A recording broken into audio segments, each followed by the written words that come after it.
नमस्कार, स्वागत है आपका जनता टीवी में। मैं हूं आपके साथ सचिन चौहान। बात होगी तमाम खबरों की, लेकिन बुलेटिन की शुरुआत 5 मिनट 25 बड़ी खबरों से कर लेते हैं।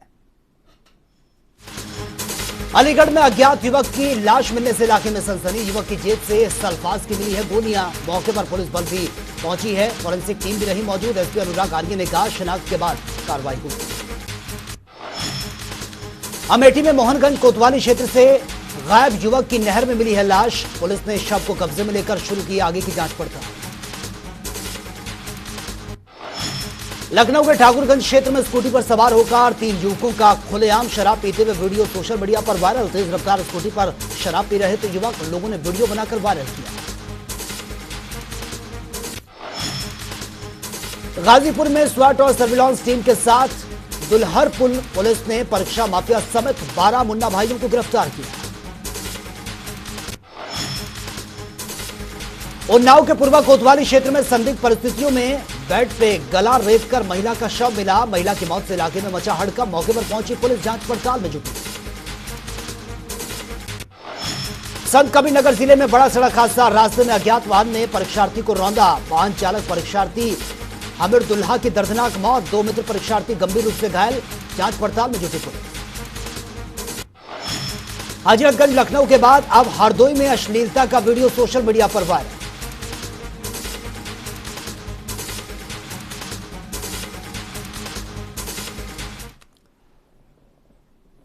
फिलहाल यहां रुकेंगे एक छोटे से ब्रेक के लिए, लेकिन ब्रेक के बाद भी खबरों का सिलसिला लगातार जारी है। जल्द लौटते हैं।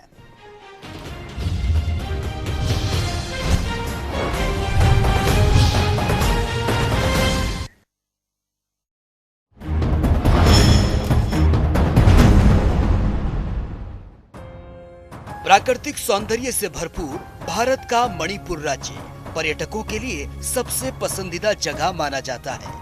इस खूबसूरत राज्य ने शानदार तरीके से प्राकृतिक सुंदरता को अपने अंदर समेट रखा है। और इतना ही नहीं, यहाँ पर दुनिया का इकलौता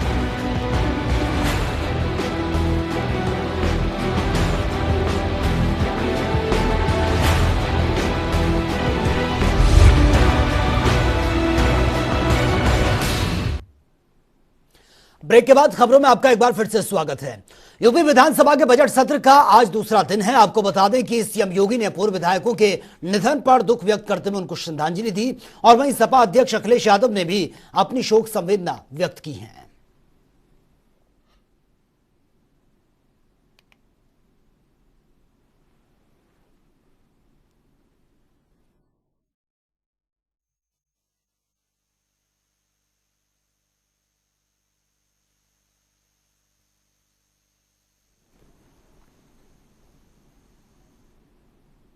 और वे उत्तर प्रदेश में हाई स्कूल इंटरमीडिएट की चल रही परीक्षाओं का जायजा लेने के लिए लखनऊ में बने कंट्रोल रूम का माध्यमिक शिक्षा मंत्री गुलाब देवी ने निरीक्षण किया और बताया कि उत्तर प्रदेश में नकल माफियाओं के नकेल कसने के लिए लखनऊ में कंट्रोल रूम यह बनाया गया है। उत्तर प्रदेश में 75 जिलों में परीक्षा सेंटर पर यह निगरानी की जा रही है।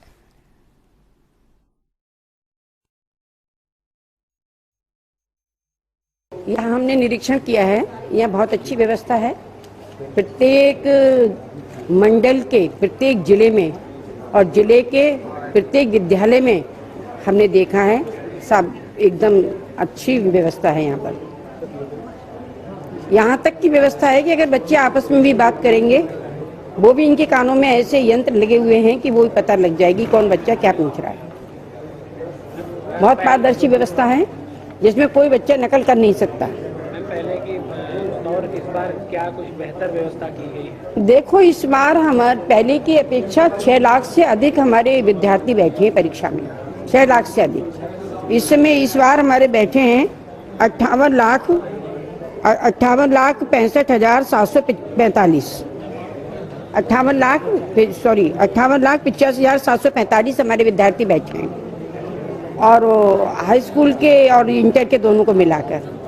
प्रत्येक कमरे में हमारे 2-2 CCTV कैमरे लगे हुए हैं, वॉइस लगा हुआ, सारी चीजों की व्यवस्था है। और वह G20 के दौरान लखनऊ को सुसज्जित और हरितिमा युक्त बनाने के लिए कड़ी मशक्कत यह की गई थी और शहर के प्रमुख चौराहों, मुख्य मार्गों के किनारे और रोटरी में अस्थायी रूप से लाइटिंग, हॉर्टिकल्चर और स्कल्पचर, साथ ही पेंटिंग और म्यूरल के काम भी यहां पर करवाए गए थे, लेकिन अब उन्हें सहेजना मुश्किल हो रहा है। राजधानी वासी ही सौंदर्यीकरण को बदरंग करने में तुले हुए हैं और यहां तक कि गमले और पौधों तक भी उनकी भी चोरी हो चुकी है। कई लग्जरी गाड़ी वाहनों पर पौधे चुराने के ये आरोप लगे हैं, जो घटना सीसीटीवी में भी कैद हुई है।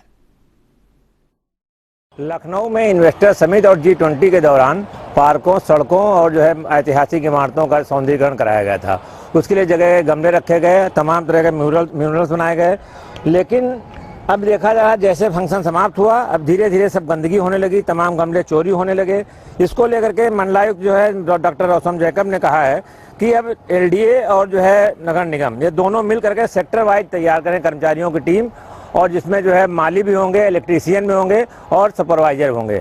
इनकी टीम लगातार जो है इस पर निगरानी रखे और इसके अलावा जहां जहां भी ऐसे स्थितियां हैं वहां पर CCTV कैमरे लगाए जाएंगे और उन कैमरों से भी इनकी निगरानी की जाएगी। सैकड़ों गमले चोरी हो चुके हैं, जिनमें कई बार में अब FIR भी लोगों को कराई जा रही है। LDA प्रशासन जो लगातार इस पर लगा हुआ है कि गमले चोरी न हो। साथ ही ये भी कहा गया गमले को जो पार्कों में रखा दिया जाए, अगर जो है वो नहीं, और बाकी जो सौंदर्य खराब कर रहे हैं लोग, उनके खिलाफ जो है कार्रवाई भी की जाएगी। अब देखना यह है कि LDA और नगर निगम कब तक टीम तैनात करता है और सुंदरता कैसे जो है बरकरार रख पाता है। कैमरामैन रियाज के साथ TN मिश्रा, जनता TV, लखनऊ। और वे हरदोई पहुंचे सुहेल देव। भारतीय समाज पार्टी के राष्ट्रीय प्रवक्ता सुनील अर्कवंशी ने समाजवादी पार्टी पर निशाना साधा है। सुनील ने कहा कि सपा मेन मुद्दों से ध्यान भटकाने के लिए सिर्फ हंगामा करती है। सपा का हंगामा करने की इनकी आदत बन चुकी है। समाजवादी पार्टी ने राज्यपाल के अभिभाषण को सुनने की बजाय भाषण के दौरान जमकर हंगामा किया। देखिए, समाजवादी पार्टी मेन मुद्दे हैं, उनसे ध्यान भटकाने के लिए इस तरीके के हंगामा करने की उनकी जो है आदत बन चुकी है। इससे पहले सत्र शुरू हुआ तब भी उन्होंने हंगामा करने का काम किया, फिर कल वर्ष के प्रथम सत्र की शुरुआत हुई तब भी उन्होंने हंगामा करने का काम किया। जनता ने आपको सड़क पर हंगामा करने के लिए चुनने का काम नहीं किया था।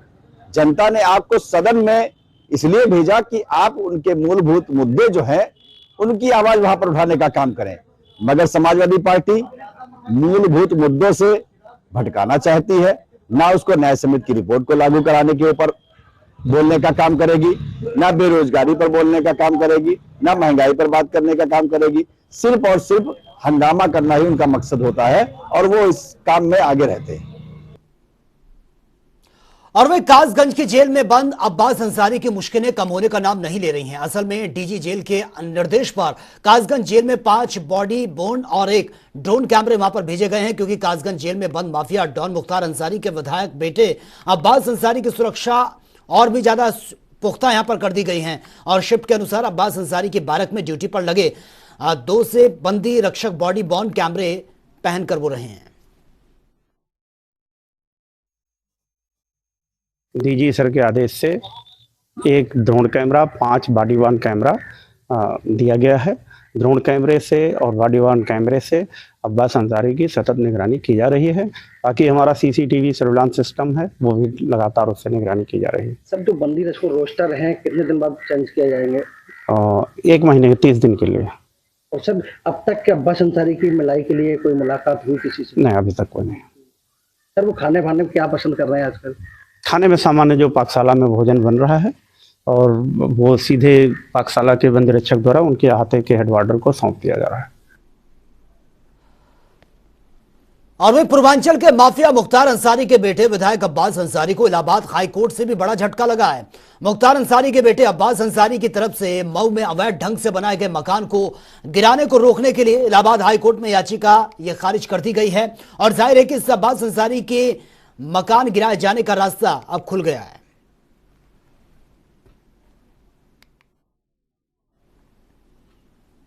और वहीं सपा के कद्दावर नेता स्वर्गीय राम स्वरूप सिंह गौर को श्रद्धांजलि देने राजा भैया कानपुर देहात पहुंचे हैं। और राम स्वरूप सिंह की करीब 90 वर्ष की आयु में लंबी बीमारी के बाद उनका निधन हुआ था। कानपुर देहात पहुंचे राजा भैया मीडिया की ओर से पूछे गए राजनीतिक सवालों से भी बचते हुए नजर आए।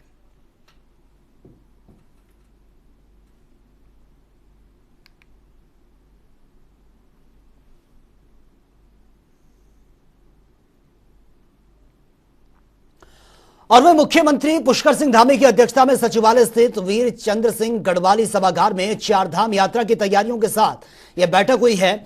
और पिछले साल चारधाम यात्रा में रिकॉर्ड 46 लाख से अधिक तीर्थयात्री यहां पर पहुंचे थे और इस संख्या को देखते हुए इस बार भी देश विदेश से तीर्थयात्रियों के आने की उम्मीद है।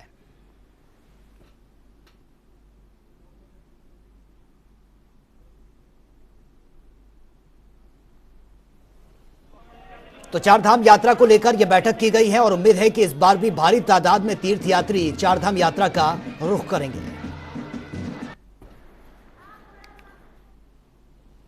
और वे हल्द्वानी पहुंचे पूर्व मुख्यमंत्री त्रिवेंद्र सिंह रावत का पार्टी कार्यकर्ताओं ने भव्य स्वागत किया। कुमाऊं दौरे पर निकले पूर्व मुख्यमंत्री त्रिवेंद्र सिंह रावत ने कहा कि एक बार फिर छात्रों पर लाठीचार्ज को दुखद बताते हुए उन्होंने कहा कि किसी भी परिस्थिति में छात्रों के ऊपर हुए लाठीचार्ज को सही ठहराया नहीं जा सकता और अब हमारे पास माफी मांगने के सिवाय कुछ नहीं है। भर्ती परीक्षाओं की तैयारी कर रहे सभी युवा हमारे अपने हैं और उन बच्चों को चोट पहुंची है।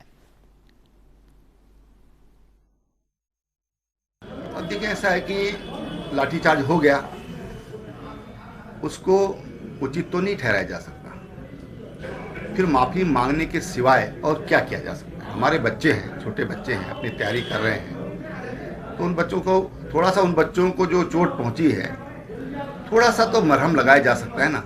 तो मरहम लगाने का तरीका यही हो सकता था। सरकार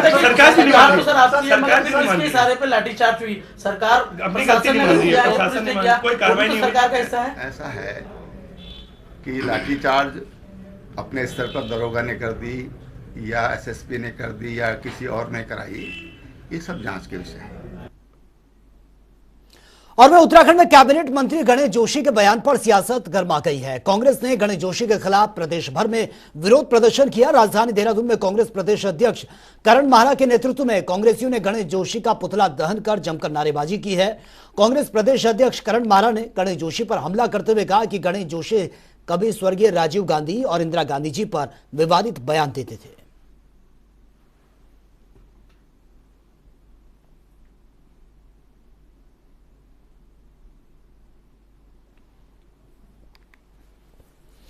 और वहीं अखिल भारतीय कांग्रेस कमेटी की लिस्ट में प्रदेश के नेताओं की संख्या कम ये हुई है, जिसको लेकर कांग्रेस के नेताओं में हल्की फुल्की नाराजगी भी अब देखने को मिल रही है। वहीं प्रदेश कांग्रेस कमेटी के अध्यक्ष करण माहरा का कहना है कि अब कांग्रेस के प्रदेश अध्यक्ष प्रीतम सिंह थे जब उस समय एआईसीसी में 41 सदस्य उत्तराखंड से रहे हैं और 3 एक्स ऑफिशियल्स वो थे और इसके साथ ही 19 कॉम्प मेंबर्स को भी इसमें शामिल किया गया था। करण माहरा ने कहा है कि जो कि आगामी दिनों में कांग्रेस का महाधिवेशन भी होना है और ऐसे में हाईकमान के जरिए मात्र 28 लोगों को ही इस लिस्ट में शामिल किया गया था। तो आपको बता दें कि उत्तराखंड कांग्रेस में करीब 200 ऐसे नेता हैं जो एआईसीसी के योग्य हैं, लेकिन हाईकमान के कुछ सोच समझकर ही छोटा पैनल उत्तराखंड से यह मांगा गया है। और माहरा ने यह भी कहा कि जितने भी वरिष्ठ कांग्रेस नेता एआईसीसी की लिस्ट में शामिल नहीं हो पाए उनसे कांग्रेस मार्गदर्शन लेने का काम करेगी और कांग्रेस को इससे मजबूती भी मिलेगी। चलिए रुक कर लेते हैं अगली खबर का। कांग्रेस की भारत जोड़ो यात्रा के बाद बागेश्वर लौटे ललित फरसवाण का कहना है कि 2024 का चुनाव नजदीक है। कांग्रेस गांव स्तर पर बूथ मजबूत कर रही है। अल्मोड़ा लोकसभा सीट के अंतर्गत आने वाली बागेश्वर विधानसभा के साथ साथ कुमाऊं क्षेत्र की अन्य 12 विधानसभा क्षेत्रों में भी संगठन को मजबूत किया जा रहा है। 2024 नजदीक है और कांग्रेस संगठन गांव-गांव तक अपने बूथ स्तर तक काम कर रही है और हमको पूर्ण विश्वास है बागेश्वर विधानसभा के साथ साथ हम इस अल्मोड़ा पार्लियामेंट की हम अन्य जो 12 विधानसभाएं हैं उन सब 12 विधानसभाओं में भी हम लोग लगातार संगठन के प्रति कार्य कर रहे हैं और कार्यकर्ता से लगातार बूथ स्तर की जो ज्वलंत समस्या है उन समस्याओं को अवगत करके राष्ट्रीय नेतृत्व तक फीडबैक देने की पूरी कोशिश कर रहे हैं और हमको विश्वास है कि आने वाले 2024 में कांग्रेस की विजय होगी, कांग्रेस फतह होगी और कांग्रेस की सरकार राष्ट्रीय नेतृत्व के साथ बनेगी। जो भारतीय जनता पार्टी के एक बहुत ही जिम्मेदार मंत्री हैं, वो किस प्रकार की शब्दों की व्याख्या करते हैं, उस व्याख्या का हमें तो कोई ज्ञान है नहीं, लेकिन उत्तराखंड की जनता को उसका ज्ञान हो रहा है। वो कह रहे हैं कि कांग्रेस दलाली का काम करते हैं।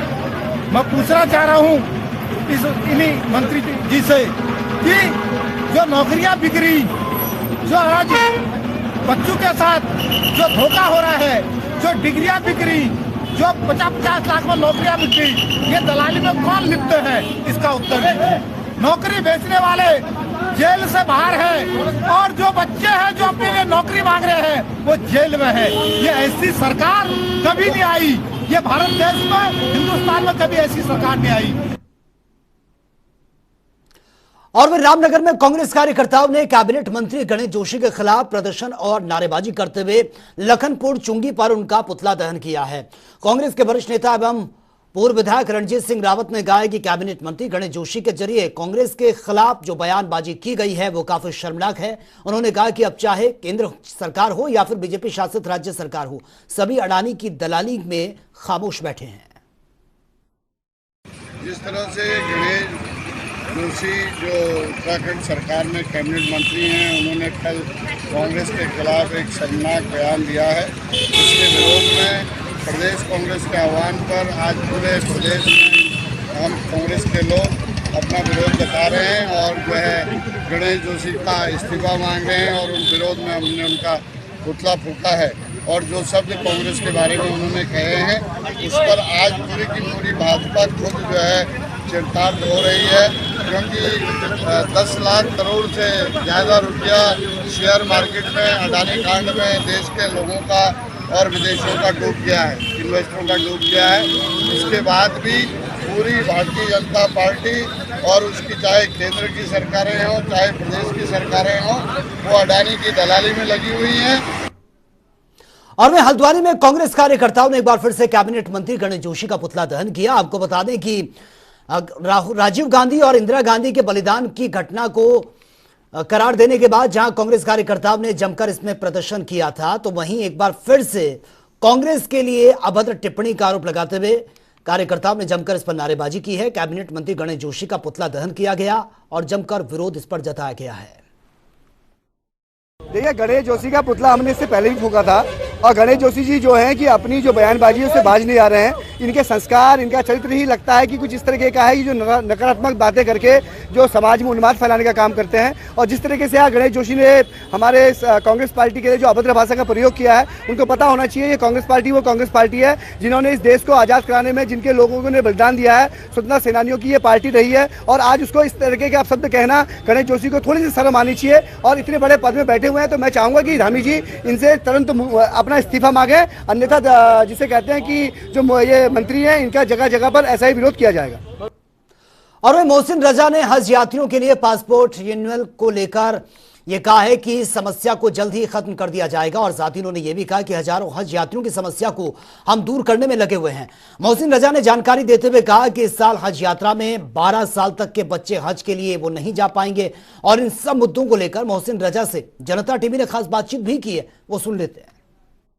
राज्य हज समिति के अध्यक्ष मोहसिन रजा जी हैं और इसमें पासपोर्ट की कुछ समस्याएं हैं, उस पर लेकर हज वालों को तो मैं बात करूँगा सर। इसमें हज वालों के जो पासपोर्ट दिक्कतें आ रही हैं उसके लिए कमेटी क्या कर रही है? देखिए, गवर्नमेंट ऑफ इंडिया ने सीधे तौर पर सारे ही अपने जो हमारे पासपोर्ट ऑफिसर्स हैं पूरे देश के अंदर, रीजनल पासपोर्ट ऑफिसर्स को सबको एक सर्कुलर जारी कर दिया है कि अगर हज के लिए कोई जाने के लिए आवेदन करता है पासपोर्ट का तो उसको तत्काल में उनको पासपोर्ट दे दिया जाए, क्योंकि वो हज के लिए जा रहे हैं और हज में चूंकि हमारे पास एक पर्याप्त समय होती है, समय सीमा के अंदर ही हमें उनको वीज़ा भी देना है, उनका रजिस्ट्रेशन भी करना है, उनका नाम भी निकालना है अगर निकलता है तो इसलिए व्यवस्था कर दी है गवर्नमेंट ऑफ इंडिया ने। आदरणीय हमारी जो अल्पसंख्यक कल्याण मंत्री हैं श्रीमती स्मृति ईरानी जी ने, उन्होंने साफ तौर पर निर्देशित कर दिया है सभी जगह पूरे देश के अंदर कि जहां भी पासपोर्ट के लिए अगर कोई हज पे जाने वाले यात्री या कोई इच्छुक हैं तो उनको फौरन तौर पर पासपोर्ट दे दिया जाएगा। इसमें उनका कहना है, पासपोर्ट अधिकारी के बाद लोग जाते हैं तो कहते कैसे साबित होगा कब हज जा रहे हैं?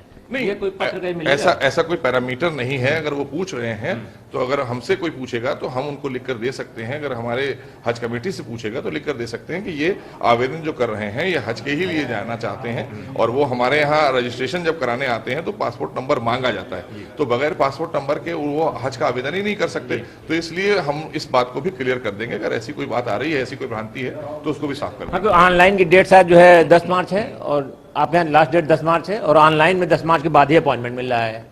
अब समस्या ये है, ऐसा है, देखिए आप ट्राई करिए क्योंकि काफी कंजेशन हो जाता है, कभी कभी बहुत बड़े पैमाने पे 1,75,000 लोगों को जाना है पूरे देश से और अप्लाई हो रहे होंगे करोड़ों की तादाद में, तो जाहिर सी बात है कभी कभी सिस्टम में प्रॉब्लम्स आती है, सिस्टम में हैंग होता है, कंजेशन आता है, तो समय के साथ होता रहेगा। और अगर ऐसी हम लोग देखते हैं कि बहुत सी समय पर हम थोड़ी सी डेट बढ़ा देते हैं, थोड़ा थोड़ा रिलीफ देते हैं कि अगर उस समय तक बहुत से लोग नहीं आवेदन कर सके हैं तो उनको 10-5 दिन का समय हम लोग एक्स्ट्रा कर देते हैं। तो वो हम उस समय देखते हैं जब अपने समय पर कितने लोगों ने अप्लाई किया है और कितने लोग अभी वंचित रह गए हैं, तो उसके हिसाब से देते हैं। कितने साल तक के बच्चे जो है इस बार नहीं जा पाएंगे?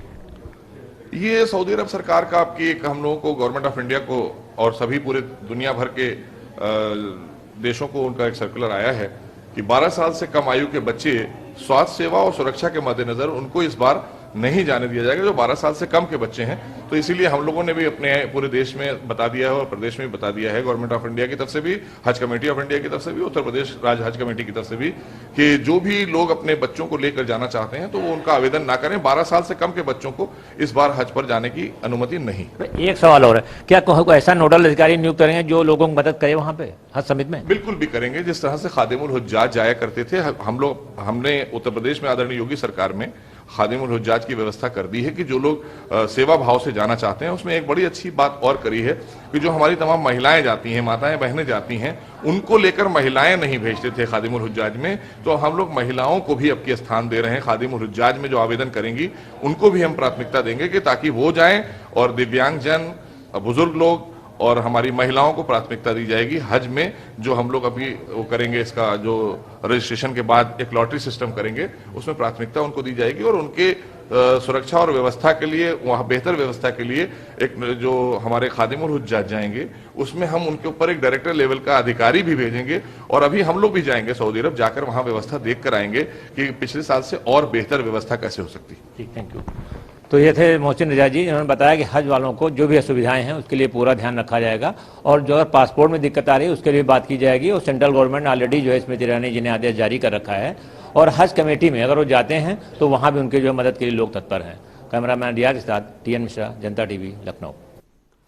तो फिलहाल इस बुलेटिन में मेरे साथ इतना ही, लेकिन तमाम खबरों के लिए आप बने रहिए जनता TV के साथ। नमस्कार।